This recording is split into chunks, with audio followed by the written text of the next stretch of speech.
Hello and welcome to UKVersus. Today I want to talk about Critical Role comics. Now, the Critical Role comics, I've got Critical Origins, there's lots of Mighty Nein stories, there's lots of amazing stories that you can find that are great ways that artists have captured the feeling, essence, and journeys of Exandria and put them onto paper. Some of the art of our set even comes from these comics. When I was doing interviews with Guy Sabino, he said that UVS commissioned a comic for the cards that was then we've not heard anything about.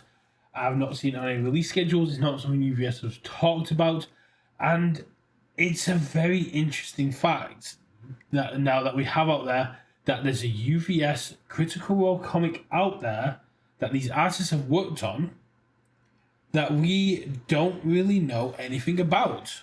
So I went through the cards, and it was not a small feat.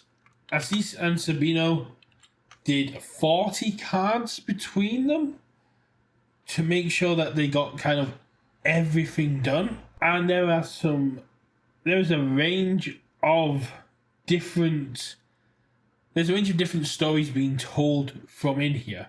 However, looking at the underlying themes, looking at the cards and who features the most within these 40 cards, I think I have narrowed down whose story it is we're talking about here. And it's a heartbreaker.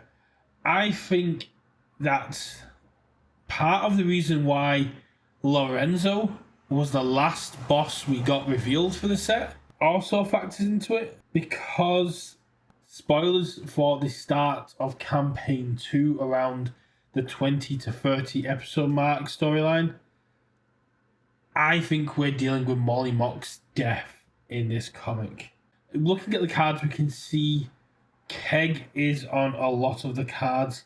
Keg being a very good, strong NPC that came on early in, but is connected to Lorenzo and Shady Creek. The fact that a lot of the cards here don't feature Ford, don't feature Yasha, don't feature Jester. There's a couple, don't get me wrong, but the majority of people on these cards are not Caleb, Keg, Beauregard. Kind of a giveaway to me that that's who we're dealing with in this. So yes, Keg is related to the Iron Shepherds, the group that kidnapped Yasha, Jester, and Ford and took them to Shady Creek Run. And I think the 30 to 40 page comic that Sabino and Aziz worked on was to do with them trying to track down what happened to their friends, coming across Keg, and just the fight with Lorenzo. This is seen through a lot of the cards. The cards like Flurry of Bows, Heavy Kick. There's all the Anarcheg fight in there. When we see Staff Crack, we see Flurry of Bows. We see Heavy Hammer from Furious Charge. We can see the Anarchegs there, which were all to do with the abandoned house where they met Keg. And then on top of that, as we go along down the lines, we get to see more of the fight with Lorenzo. So we have things like Daring Swordplay, which has a direct imagery of Lorenzo fighting Mollymock. We have Tarot Reading, which is the prelude up to the fight with Lorenzo, where they're trying to take care of the caravan to get their friends back. And Mollymock and Bo are doing a chatting about the past and the future. We have a Prepared Ambush, another one that has that look from the fight with Lorenzo, where they're getting ready to ambush the convoy, ambush the caravan. And a lot of care was put into those cards, as Sabino mentioned. Even down to the colour of the horses in there had to be approved by UVS. It's a heartbreaking story, and I think partly that's why we got Lorenzo as the last one, because it was maybe meant to be a tie-in with the announcement of the comic. Look at the cards, look at the art on the cards. It makes sense for this to be a story of Keg and meeting the Mighty Nein and when Yasha, Ford, and Jester were kidnapped, and the death of Mollymock, accumulating in the rare collateral damage.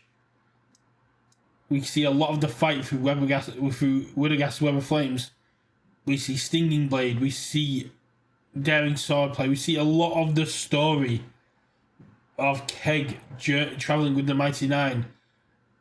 But collateral damage is the clincher, and that is Lorenzo finishing off Mollymock.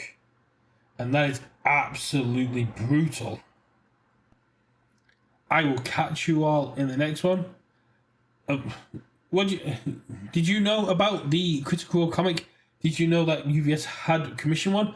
And do you think, looking at the artists and the cards they did, that Sabino, this was the storyline that Sabino and Aziz did? Or is there another storyline hidden within these cards I have missed? Let me know in the comments below. Let me know, should UVS publish this comic? Is this something you would want to read? The death of Mollymock Tea Leaf is an absolute heartbreaker, but I would love to see this art on the page and get to read and re-experience the beginning of Campaign 2, especially as I now get towards the end of Campaign 2. I will catch you on the next one. Have yourself a great day. Bye.